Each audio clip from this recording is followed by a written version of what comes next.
အားလုံးပဲမင်္ဂလာပါခင်ဗျာဒီကနေ့မှလည်းလက္ခဏာဘူးစုတာလေးများကိုမျှဝေပေးပါဦးမယ်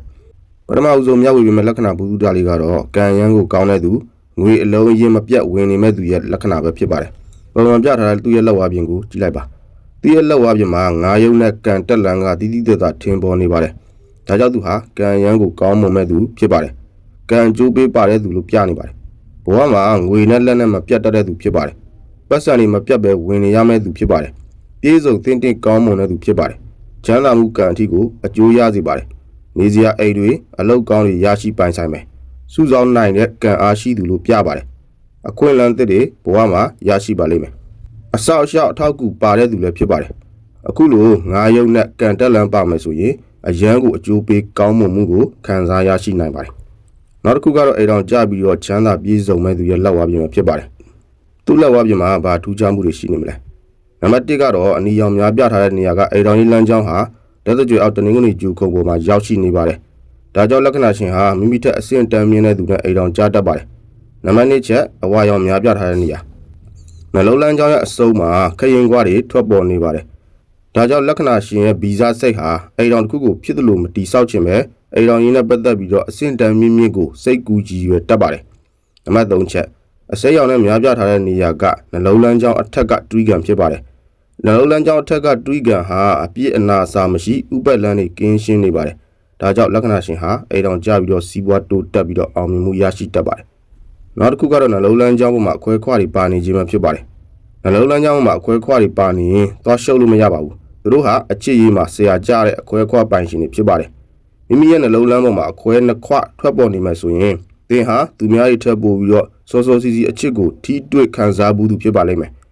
ငယ်ရွယ်စဉ်အသက်ငယ်ငယ်ကလေးကပဲအိမ်တော်ကြပြီးတော့လက်ထပ်သွားတဲ့သူမျိုးလည်းဖြစ်နိုင်ပါတယ်အခွပါတဲ့သူတချို့ဆိုရင်တက္ကသိုလ်မရောက်ခင်အလဲတန်းအထက်တန်းအချိန်တွေကပဲကိုချစ်ရတဲ့ချစ်သူနဲ့အချစ်ကိုစတင်ပြီးတော့ထိတွေ့ဆက်နွယ်မှုရှိနေပါပြီ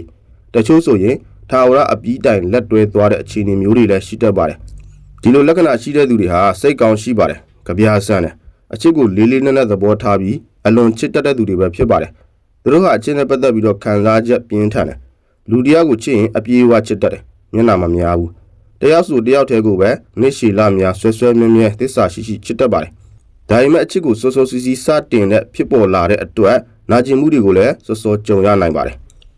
နောက်တစ်ခုကတော့ကံလန်းကနေထွက်ပေါ်လာတဲ့ဇီယလီခါလို့ခေါ်တဲ့အောင်မြင်လမ်းပဲဖြစ်ပါတယ်ပုံမှန်ပြထားတဲ့လက်ဝါးပြင်ကိုကြည့်လိုက်ပါဒီလက်ဝါးပြင်မှာပြထားတဲ့အနေအထားအရအနီရောင်လမ်းကြောင်းကကံလန်းကနေခွဲထွက်ပြီးတော့တနင်္ဂနွေကျူခုံစီကိုတက်လန်းသွားပါတယ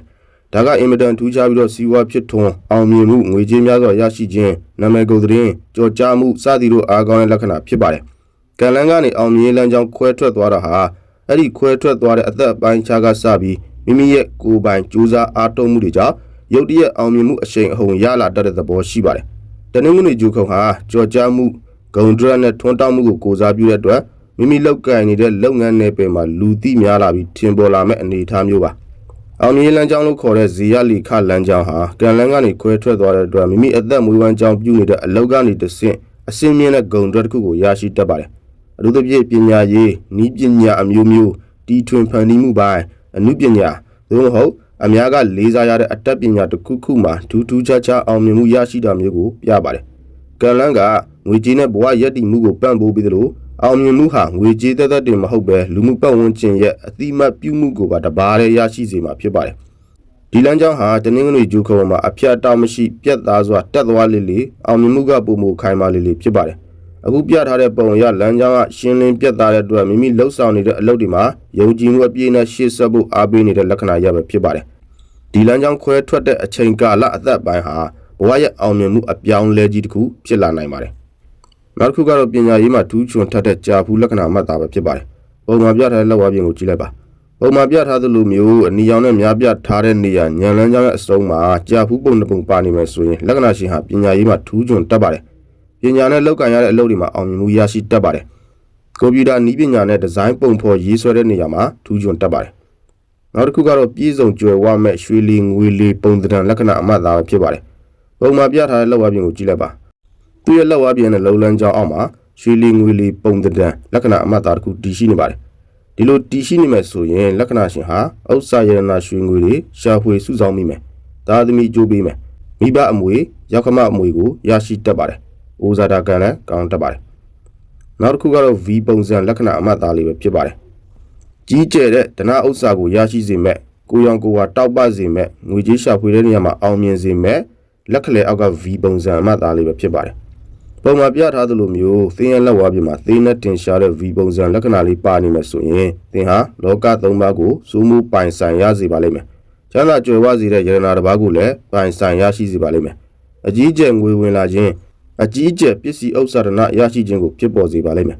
ကြံစီလောက်ကင်သမျှအောင်မြင်စေတာမျိုးငွေအဖြစ်ရွှေအဖြစ်ပြောင်းလဲစေတာမျိုးတွေကိုကြုံရပါလိမ့်မယ်ဖြစ်ချင်တဲ့ဆန္ဒတွေကိုအကောင့်ထဲပေါ်နိုင်တာမျိုးတွေလှုပ်ဆောင်နိုင်ပါလိမ့်မယ်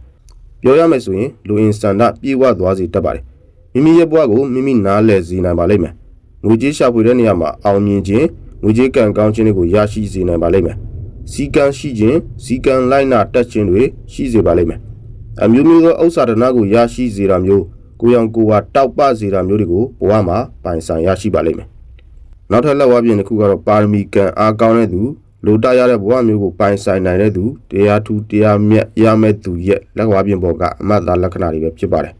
ပုံမှာပြထားတဲ့လက်ဝါးပြင်ကိုကြည့်လိုက်ပါသူရဲ့လက်ဝါးပြင်မှာယရနာအမှတ်သားတွေပါပါတယ်ဒါကြောင့်လက္ခဏာရှင်ဟာလိုတရတဲ့ဘဝမျိုးကိုပိုင်ဆိုင်ရရှိနိုင်ပါတယ်ပါရမီကံအားကောင်းတဲ့သူဖြစ်ပါတယ်အတိတ်ကံအားကောင်းမွန်တဲ့သူဖြစ်ပါတယ်အသက်ရှိပြီးအိုဇာတာကောင်းလိမ့်မယ်ချမ်းသာပြည့်စုံမှုတွေကိုရရှိခံစားရစေနိုင်ပါတယ်ဆရာကောင်းအစောက်ရှောက်ကောင်းနေတဲ့စုံရမယ်တရားထူးတရားမြတ်ရရှိနိုင်ပါတယ်သူရဲ့လက်ဝါးပြင်မှာဘာထူးခြားမှုတွေရှိနေပါသလဲသူရဲ့လက်ဝါးပြင်မှာဝါရောင်နဲ့ပြထားတဲ့ညောင်ရွက်အသက်လန်းအစုံမှာပါနေပါတယ်ဒါကြောင့်လက္ခဏာရှင်ဟာချမ်းသာပြည့်စုံမှုကိုရရှိပိုင်ဆိုင်နိုင်တဲ့သူဖြစ်ပါတယ်အစဉ်ပြေပြေနဲ့ပြည့်ပြည့်စုံနေရပါလိမ့်မယ်ငွေကြေးပစ္စည်းဥစ္စာများစွာပိုင်ဆိုင်ရလိမ့်မယ်အိုဇာတာကံအရန်ကိုကောင်းမွန်မဲ့သူဖြစ်ပါတယ်အသက်ရှည်ကျန်းမာစွာနေထိုင်ရပါလိမ့်မယ်တရားထူးတရားမြတ်တွေကိုရရှိနိုင်ပါတယ်ဆရာကောင်းနဲ့လည်းဘဝမှာတွေးဆုံရပါလိမ့်မယ်အတိတ်ပါရမီကံအားကောင်းတယ်လို့ပြနေပါတယ်နောက်ပြီးသူရဲ့ဂျာတာပလေးဂျိုခုအောက်မှာအနီရောင်နဲ့ပြထားတဲ့၄တောက်ကွက်လေးပါနေပါတယ်ဒါကြောင့်သူဟာကံအထောက်အကူအားသာမဲ့သူပါအစဉ်ပြေနိုင်တဲ့ကံရှိသူဖြစ်ပါတယ်စုဆောင်မှုတွေအားကောင်းတာကိုပြနေပါတယ်အိမ်ကောင်းချမ်းကျဲကျဲတွေပိုင်ဆိုင်မယ်မြေကောင်းနေရာကောင်းတွေရရှိနိုင်တဲ့သူဖြစ်ပါတယ်အကအကွယ်အစောက်ရှောက်အထောက်အကူတွေရရှိလိမ့်မယ်လိုအပ်ချိန်တိုင်းအကအကွယ်တွေကိုရရှိစေနိုင်ပါတယ်နောက်တစ်ခုကတော့အသက်လန်းကြောင်းနဲ့ဥကောင်းလန်းကြောင်းဟာပူးကပ်ပြီးတော့ထွက်ပေါ်လာခြင်းပဲဖြစ်ပါတယ်အသက်လန်းကြောင်းနဲ့ဥကောင်းလန်းကြောင်းဟာတလက်မလောက်ပူးကပ်ပြီးထွက်ပေါ်လာတဲ့လက္ခဏာများကိုတွေ့ဘူးကြလိမ့်မယ်လို့ထင်ပါတယ်အသက်လန်းနဲ့ညာလန်းဟာထိရုံမဟုတ်ဘဲနဲ့အတန်ငယ်ပူးကပ်ပြီးခွဲထွက်လာမယ်ဆိုရင်အဲ့ဒီလက္ခဏာရှင်ဟာစိုးရိမ်ကြောင်ကြားစိတ်များတာမျိုးတွေဖြစ်တတ်ပါတယ်သူရဲ့အတွေးခေါ်ဟာစိတ်ဆက်မှုများပြီးအရာရာကိုရှုမြင်တဲ့နေရာမှာစိုးရိမ်ကြောင်ကြခြင်းမပွင့်မလင်းဖြစ်လာခြင်းရွေးချယ်မှုတွေလုပ်တဲ့နေရာမှာဟိုရွေးရမလို့ဒီရွေးရမလို့တွေတွေးကြုံပြီးတော့မာယွန်းတတ်ပါတယ်အကယ်၍ကြံတဲ့ဂျူခုတွေအားကောင်းမှုရှိမယ်ဆိုရင်တော့အဲ့ဒီလက္ခဏာရှင်တွေဟာမိမိရဲ့အားသာချက်တွေကိုထုတ်ဖော်နိုင်မှာဖြစ်ပါတယ်ဒီလိုလက္ခဏာရှင်တွေအနေနဲ့တခုခုလုံးမဲ့ဆုံးဖြတ်မယ်ဆိုရင်ခေါင်းအေးထားပြီးတော့စဉ်းစားဆုံးဖြတ်ပါမိမိရဲ့လိုအပ်ချက်တွေကိစ္စရပ်တွေကိုလှုပ်ဖို့ကင်ဖက်မိသားစုတွေနဲ့ပွင့်လင်းစွာပြောဆိုဆက်ဆံပါတစုံတစ်ခုအပေါ်အလွန်အမင်းစစ်စစ်ဆက်ဆက်စမ်းစစ်ဝေဖန်တွေးတောတတ်တဲ့အကျင့်တွေရှိမယ်ဆိုရင်လည်းဖြည်းဖြည်းချင်းပြင်ဆင်ခြင်းအဖြစ်ပုံမူတိုးတက်တဲ့ဘဝလက္ခဏာရပ်တွေကိုရရှိလာမှာဖြစ်ပါတယ်